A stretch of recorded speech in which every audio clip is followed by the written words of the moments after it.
Yeah, I want to talk about personal goals versus financial goals. And actually, financial goals should be part of your personal goals, but not the personal goal only. Probably the most important personal goal is health and fitness, or mainly health, which is fitness is part of the equation. A lot of times, even during the turn of the new year, when you get onto a new calendar year, that's usually becomes the main goal of a lot of people to get on with a fitness program, weight loss program, and you'll see that gym memberships are much, much higher during January because people take on new goals for the year. They take on new assertions, and they want to. The other time actually is also during the summer when people are going to be on the beach. But there's a difference between personal goals and financial goals. Although financial goals could be part of your personal goals, but personal goals should actually take precedent. But a lot of times, a lot of people don't realize though, is personal goals are usually met better when working in concert with a team and other team members. In the financial world, it's almost like, yes, that could be true, but it's almost like dog eat dog to the max. It's a competitive world, and from what I've seen about with people with money, I could tell you right now, man, holy smokes, it almost seems to be an inverse relationship between how much money they make and how happy they are in their personal lives. Even the people that have money, as a matter of fact, when things are going better financially, usually it's a lot more havoc in the personal life. When the personal life is going better, the financial life is going down. I've noticed this many times. Maybe that's just what I've noticed, but I can tell you that a lot of people sometimes are too wrapped up in financial goals, although that should be your part of your goal. Now, I know a lot of times people get a little too wrapped up in the narcissistic health goals, but if a personal goal does not necessarily have to be health, it can actually be family. It could just be learning skills or anything. But, sometimes in the United States, it seems to be your worth is measured strictly in money. I even noticed this. That's pretty much everything in the United States. It seems to be wrapped around the U.S. dollar. As a matter of fact, if you go to Italy, I think one of the things that's a big deal is like you call yourself a professore. If you're in Russia, you're an engineer. Engineer is the big thing. Everybody's an engineer, right? Not everybody's an engineer, but they all call themselves engineers. Everybody, it's kind of a cliche thing, but it's almost like your personal goals should really take precedent over strictly financial goals, and a lot of times people don't realize that. Now, this is a chart of education levels in the world. The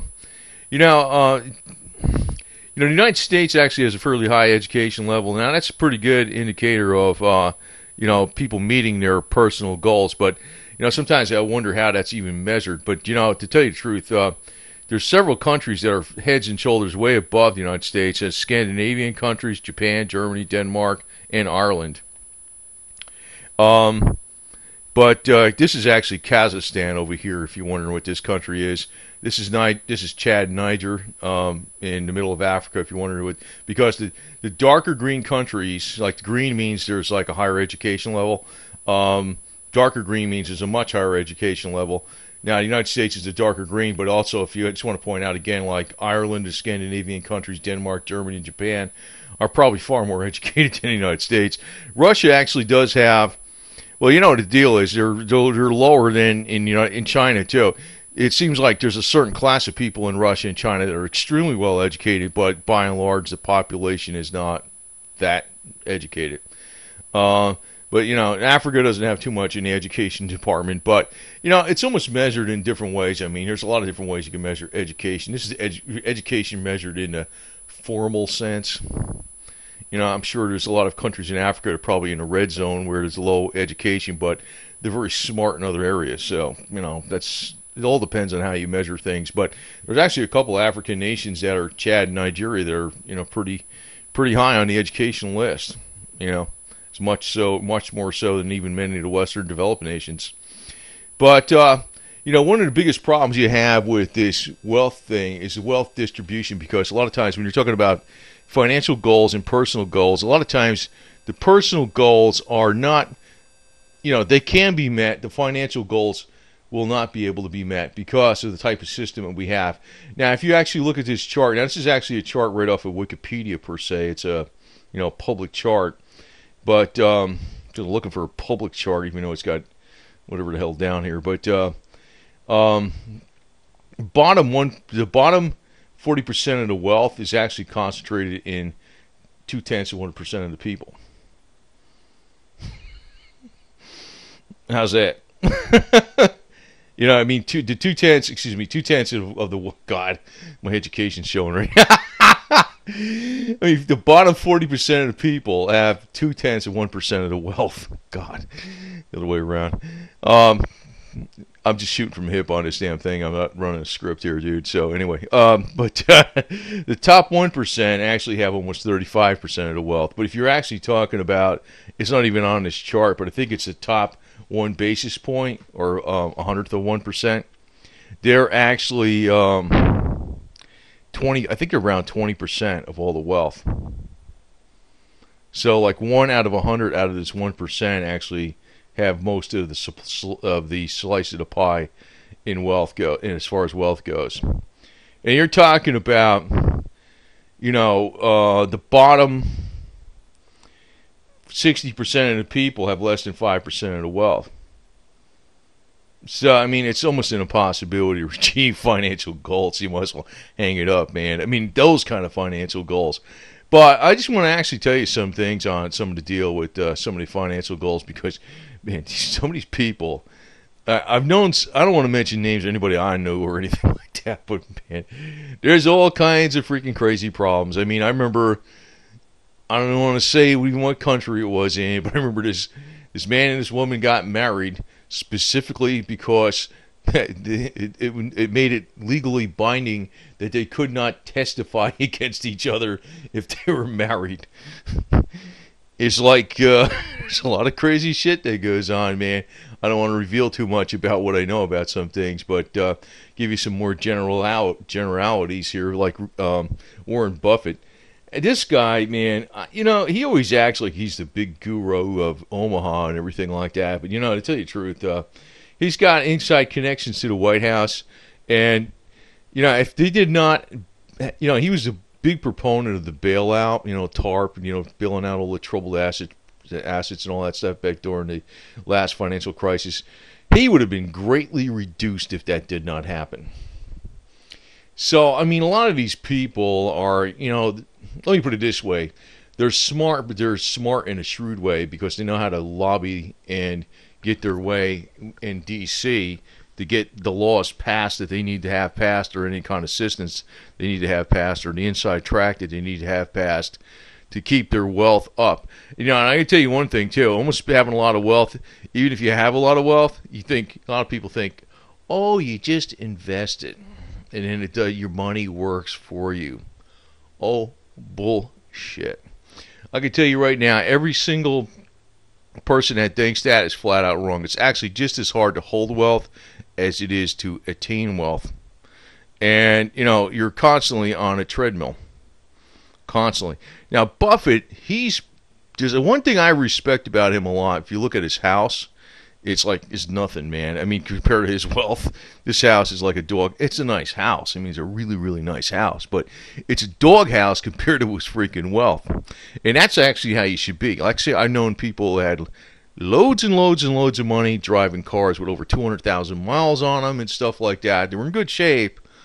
And they were like very low profile. There's actually two kinds of people, I think, with wealth. Some people flaunt it, and some people play low profile as all hell. You're driving a little roller skate, freaking, what the hell is those stupid cars again? Those Toyota Priuses and stuff. It's like they will not flaunt their wealth. Actually, those are the smarter people. Now, everybody knows how much Warren Buffett really has, or maybe they kind of know. Maybe nobody really knows exactly what he has. But, he doesn't really flaunt his wealth too much at all. That's one thing I could say about this guy that's pretty good. But, on the other hand, not everybody's going to be on the top 1 basis point by definition. And the wealth system's gotten so far skewed that, you're really not going to get up in there, man. So now, just to give you an idea of some of the problems some of these guys have here, Rupert Murdoch. A lot of people don't know how much his divorce cost. I think it was $1.5 billion. He paid her $100 million cash right from the beginning. And then later on, I think it was a year later, it was asked, well, how come you're still working? And the guy said, well, it's because I'm curious about the future. This way it keeps me active. And I'm thinking it has nothing to do with the $1.5 billion divorce. That must not have been too cool. I could tell you about other people that were multi-billionaires, man. You know what they fought over the most? The dog. The little doggy. Talk about everything else, man. It was like, who gets the dog, man? Fighting their ass off, man. I'll tell you right now. I know this on a personal level, okay? I know stuff. I'm not around this shit anymore, but I've known stuff. I've been around it a little bit from other people that are in family and where I used to work and stuff. So anyway, but now you also look at Soros. You know how many times he gets in trouble over, he has a woman, his girlfriend, and all of a sudden a girlfriend accuses him of, you were supposed to contracted to pay me something. Right here now he's sitting on the beach, and I'm sure the girlfriend's saying, hey George, you advanced me $20,000. I got to go over to the store and get some suntan lotion. It's some kind of crap like that.